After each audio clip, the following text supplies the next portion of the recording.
just living my life, day to day. You should be out there helping people. You think I asked for any of this? At Comic-Con this year, Luke Cage showrunner Cheo Hodari Coker got a big rise out of the crowd when he said, "There aren't a lot of African-American superheroes, and when I think about it, what is going on in the world right now, the world is ready for a bulletproof black man." Well, with all 13 episodes of season 1 of Luke Cage launching Marvel's latest Netflix series on September 30th, this strong series is indeed about the power, responsibility, and stature of being that bulletproof black man. Last seen in Jessica Jones when that Marvel series debuted last fall. I'm about sick of always having to buy new clothes. However, with that, and beyond it, Luke Cage may be both one of the most socially relevant and smartest shows on the small screen that you will see this or any year.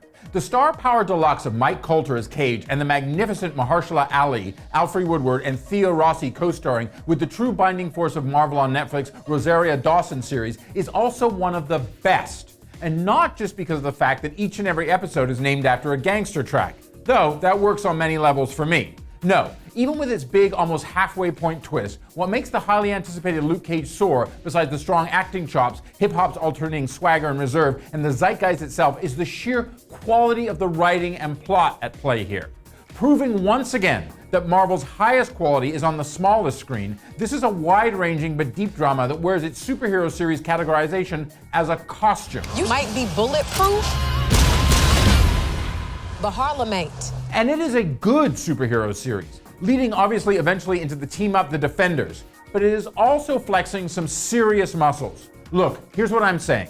It's one thing to drop some Robert Moses, Daniel Patrick Moynihan, the ethos of Ralph Ellison's Invisible Man, plus Gordon Parks' Shaft and Larry Cohen's Black Caesar. The prison industrial complex, have one of A Tribe Called Quest helping out in the score, Harlem itself and its legacy, plus the fourth of the Black Lives Matter movement into a story. It is another thing altogether to make such references and calls a seamless mix of the heart of what you're doing.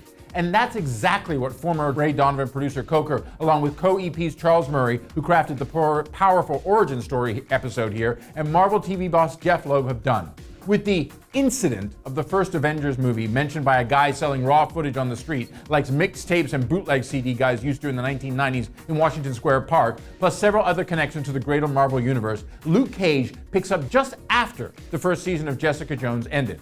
The Colter-played super strong convicted ex-cop tries without success to lay low and walk away from his scientifically induced powers. In fact, there is a tightly paced slow burn before Mr. Cage really begins to unleash both physically and emotionally who he is and what he can do as Ali's villainous Cornell Cottonmouth Stokes tightens his grip on the famed New York neighborhood where Malcolm X, Tupac, Marcus Garvey, Zora Neale Hurston, Curtis Blow, Langston Hughes, and many more walked the wide streets of and lived in. I say that because legacy is clearly a part of the makeup of this series, reaching back and reaching forward. Yes, the world needs this bulletproof black man, but in many ways, it is the tug of war between Ali and Colter's well-matched characters that sets and defines the Harlem battlefield of Luke Cage. You'll pick a side, but this is gladiator-level arena, and you'll want to be in the seats binging the Wu-Tangification of the Marvel Universe, to quote showrunner Coker again, come the end of the month. Plus, don't blink, or you'll miss a glimpse of the 1970s Luke Cage outfit. I'm telling you that here. And that's almost well worth the price of admission all by itself. Almost. I'm Dominic Patton for Deadline Hollywood.